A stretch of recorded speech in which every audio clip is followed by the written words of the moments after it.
I'll just read you the PC summary again. So on March 23rd, 2025, in Harris County, Texas, officer was dispatched to a servant's call and met with the complainant witness, stated that the defendant is her husband. The complainant witness stated that she told the defendant that she was going to move back to Arizona that day, and they got into an argument. The defendant then told the complainant witness to hit him in the face. The complainant witness then struck him in the face 3 times. Right. Whoa. Pause right there. Did you catch that shift? 10 minutes after a heated argument, the defendant allegedly grabs her wrists. That time gap is legally crucial. In domestic violence cases, this kind of delay could mean the difference between mutual combat and premeditated aggression. What do you think? Does a 10-minute cool down still count as self-defense, or is it crossing into retaliation? The complainant witness then stated 10 minutes later, she went into the bedroom where the defendant then laid down on top of her, grabbing her wrists, causing pain. That's 10 minutes later. That's 10 minutes later. Grabbing her wrist, causing pain. Complaining witness then got one arm loose, grabbed the defendant's genitals, causing him to let go. And then the defendant then struck the complaining witness in the mouth, causing pain.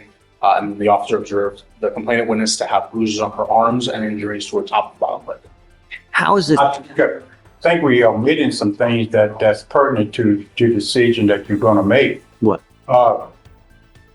She asked, her daughter told her that you have to make a choice between. Oh, that's right. Yeah. I remember. And then she makes a choice of him. And she said, "I'm leaving you, and I'm going to be with my daughter and grandchild." And then he comes and tell her, "If you're really that mad at me, then hit me." And that's when she went to him and hit him twice. Boom, boom. How is it fair that I find probable cause on him and not on her? Why didn't they charge her? So I would say one is the fact that he quite literally says to hit her or to hit him. Can't consent Well, but that's, consent to an offense, Judge. If he can't tells me consent to to shoot assault. me, Yeah, no. I mean, you can, like, Yeah, boxers consent You to can assault, consent to right? assault. That's But I mean, in this, I think where we are for PC purposes, as far as this offense goes, is that it occurs 10 minutes later. Then we have essentially in a situation where he can't essentially claim self-defense if he's the one being the aggressor first, where he's grabbing her 10 minutes after this kind of initial incident happened. He's grabbing her, then she grabs his genitals, and then he punches her in the face. I think that's where we're at as far as PC goes. I don't think that's the law, Judge. I don't think you can avoid. Okay, hold up. Did the judge just say, because she's wearing a skirt, that a powerful, possibly controversial statement questioning gender bias in charging decisions? Let's talk. Is the system unintentionally giving women a pass in situations like this? Drop your thoughts in the comments. This one's sure to divide opinions. What had happened earlier, just because it was 10 minutes later, I don't think you can take the fact away that she was the one that instigated and was the culprit of the initial assault. but there's a long cooling down period. You know, if it's like maybe a minute or two after the fact. I would say. And then, but nevertheless, though, how's it still fair that assaulted. she's not charged? I mean, why does she get the benefit of the doubt? Because she's wearing a skirt. I mean, the code does say you can consent to an assault. If you consent to, if you tell me to shoot you and I kill you, you don't think the cop's gonna get me for murder? Well, you can't consent if there's serious bodily injury involved. You can't consent if there's no threat or actual serious Come up, bodily Mr. Sullivan.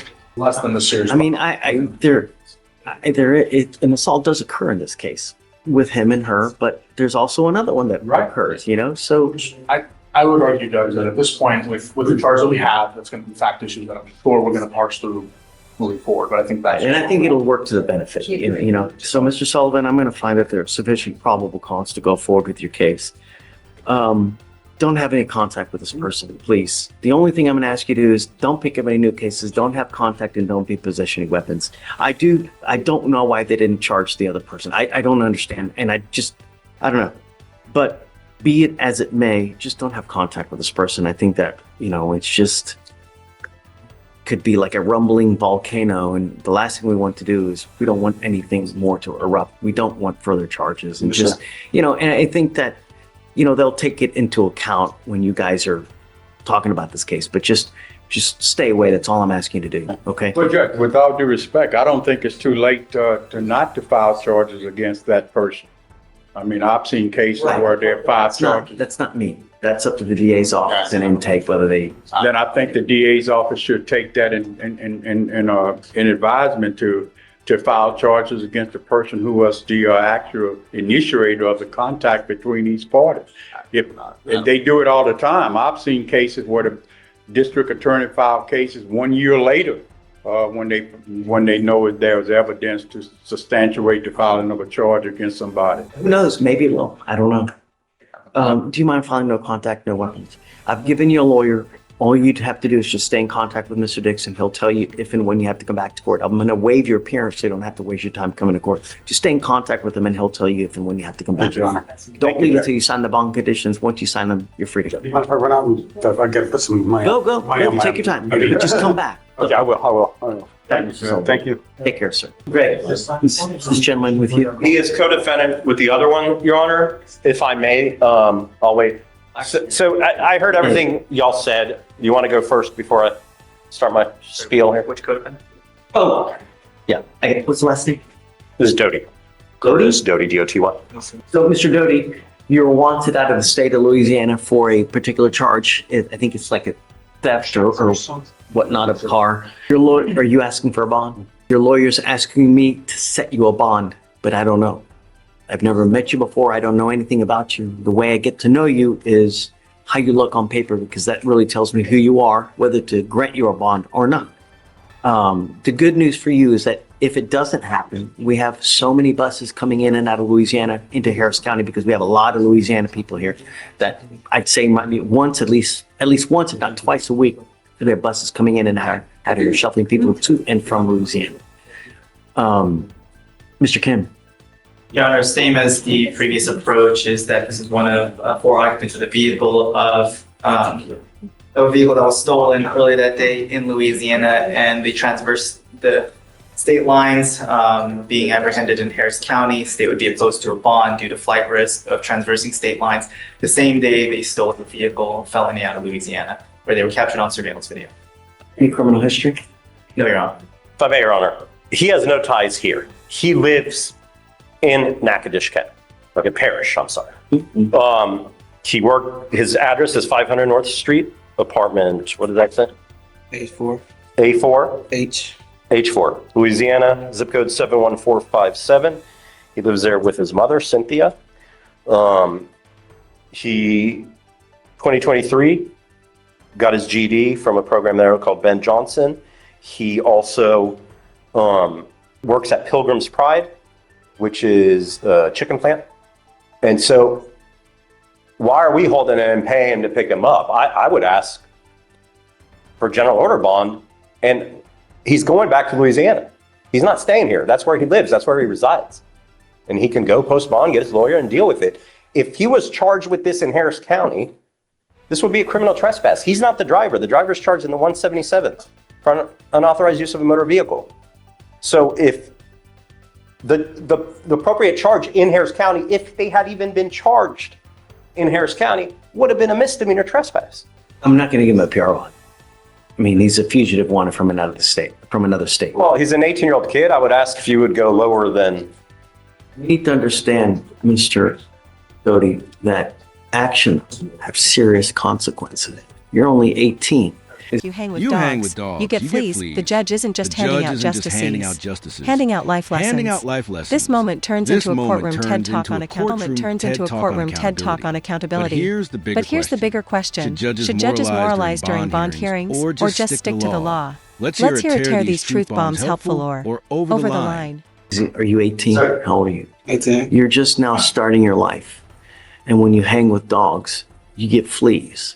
We have enough people in there now that become statistics all they do is they end up running with the wrong crowd, end up with convictions, and essentially ruining their life. Once you become a convicted felon, it becomes extremely difficult to get a job, to get any kind of position of trust. People don't trust convicted felons. You don't get a good job when you're a convicted felon because no one trusts you. They're always going to think in the back of mind, okay, is this guy going to steal from me? Is this guy going to do this to me? Is he going to... You're on the road fast. with what's happening now.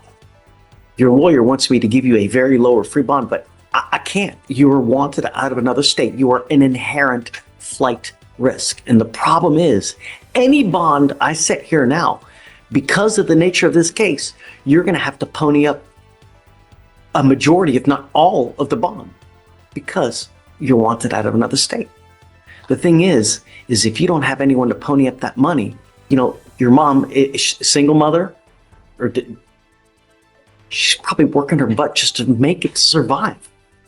You think she has enough money to just pony up money to get you out? This is what you need to think about when you start running with the wrong crowd. Because if you ain't got anyone to pony up money to get you out, you're stuck like Chuck until whatever happens with you. And I'll tell you now, more people plead guilty just to get out than they should. Because no one's going to wait 5 months just to fight a case. I don't know what an appropriate amount is, Greg, but it has to be sufficiently high that he's going to go back, But he's going to go back. Was he going to stay here? He doesn't, How? he doesn't have anyone here. How's he going to get back? Gets out, He takes calls the his Dodge mom, Bypass and walk and back? his mom provides transportation. Have you talked to mom to see if she... I'm going to call mom. I was going to see what the bond was, see if she can get him out. Or call mom. I want to know if she's going to come here and pick him up, and then we'll talk. Okay, thank you. I don't want to set people up to fail, but if he's got no ride, if he doesn't have anyone, then, Okay, you know, thank you. let me know, Greg. And hey, Greg, if she does, I'm willing to go a little bit lower. Okay, I'll try to get a hold of her. Thank you. Nope. That's fine. Oh, good morning, Mr. Butler. Come on, how you doing, sir? Your lawyer is asking for me to set you a PR bond, but you just picked up another case. Why are you looking at me all confused? You've got a long list of criminal history. You're on bond for a felony unauthorized use of a motor vehicle, and now you've picked up a theft. What happened in the theft, if you don't mind? It is a retail theft, Your Honor. Silly. He was observed, surveillance video, placing merchandise in a black suitcase he obtained from the business and crossed all points of sale without attempting to pay. It was a Target, Your Honor. You know, the funny thing is that it would only cost $100 to get you out of jail. You now know you have no one in this life that would even pony up $100 to get you out. Sir. Why? You're just, why would we do this? I was getting close. I had to.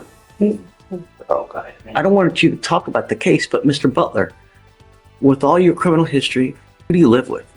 I live by myself, but somebody is like living there, so I can't even get inside the place while they're good. So every time I go through, I'm not giving you a PR bond so you can just go roam the streets. If he has, like, I have an address. some familial place, like a mop, or, you know, uncle, aunt, I'd consider. I'm not letting you out just for you to go roam the streets and up to no more good. No, that's not what we're doing. So if you can figure out something, he's got some family or somewhere where he can go, and I know he's got a bed to stay at, then let's talk. But Okay. until that point, no, not to the street. You know, nothing good happens on the streets. And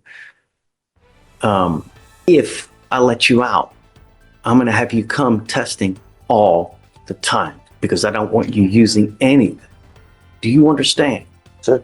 Okay, so figure it out and then let's talk, but not to the street. All right, appreciate it. Thank you. Yeah.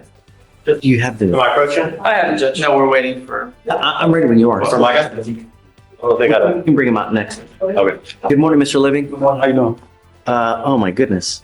You were wanted out of the state of Nevada for, number 1, robbery with use of a deadly weapon or tear gas, ×2.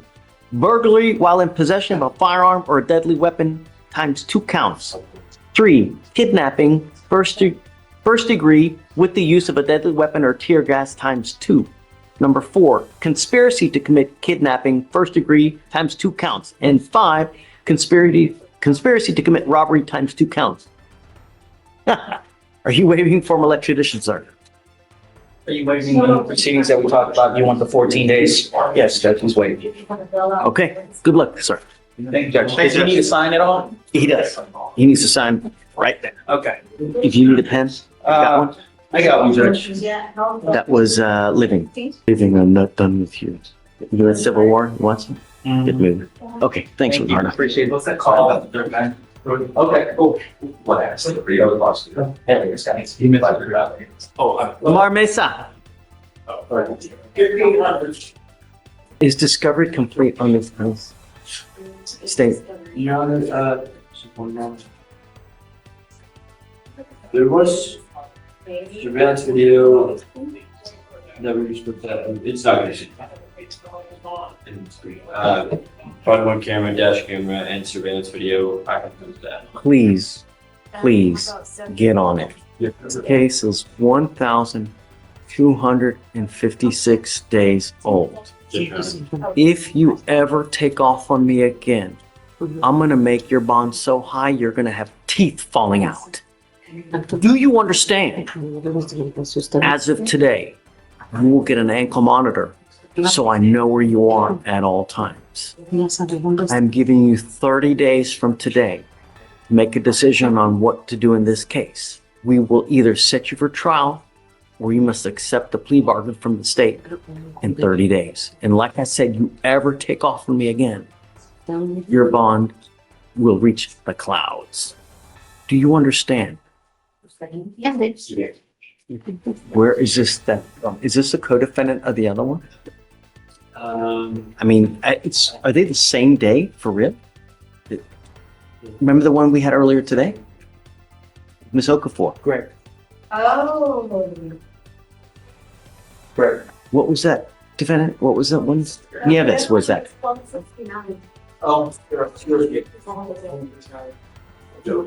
This one, it's not a co-defendant. Oh. So where's this one from? Is this Target? Is this? This is from J.C. Penney. I'm ordering you as a condition of your bond not to go to any J.C. Penney for any reason. Do not pick up a new case. And I'm going to tell you now, Mr. Lamar Mesa, I'm going to do everything in my power to protect my community at all costs. If I find that you're a danger to my community, I only have one place for you. Okay? All right, 30 Okay, days? 30 days. Okay, thank you. Do not leave until you sign our bond conditions. Don't worry about filing it because I'm having it monitored, so we can do it with Fleischer. All right. Client told me that he has a VAWA case pending. Is a what? VAWA case pending in immigration process. Okay. So we have an offer. I asked, are you ready to plead or not? He's kind of like iffy about it because he doesn't know how that's going to affect. We need to. You know, can we get a short recess just so he can get an appointment with his immigration attorney and see if, I mean, we don't have a lot of options besides plea or trial at this point. And I'm going to tell you now, I'm a time served on a second. Yeah, just so you know. I Okay. told him because at probation, ICE might pick him up in one of his check-ins and time serve is ideal for him in his situation, but you know, he finds, think that we can just get cases dismissed left and Yeah, right. we don't. So, okay, I'll give you a week. Yeah, okay. and I'm gonna tell him just check in with the immigration attorney by next week, and if not, I mean, So, trial, I mean, that's pretty much it. we're- Senor Ramirez? He's a Spanish speaker, judge. so do I. Oh, yeah, I forgot about that. Tu caso ya tiene 200 días. Es tiempo para tomar una oferta o poner tu caso en jurado con juicio. Tú tienes una semana para hablar con un abogado de inmigración. Yo no te doy más tiempo después de una semana. ¿Me entiendes? Si no lo tienes hecho, no me importa. Vamos a ir adelante. ¿Entiendes? Ok, una semana. Okay, all right. Ahorita hablamos. Thank you, Judge. Thank you, folks. It's good to know if it's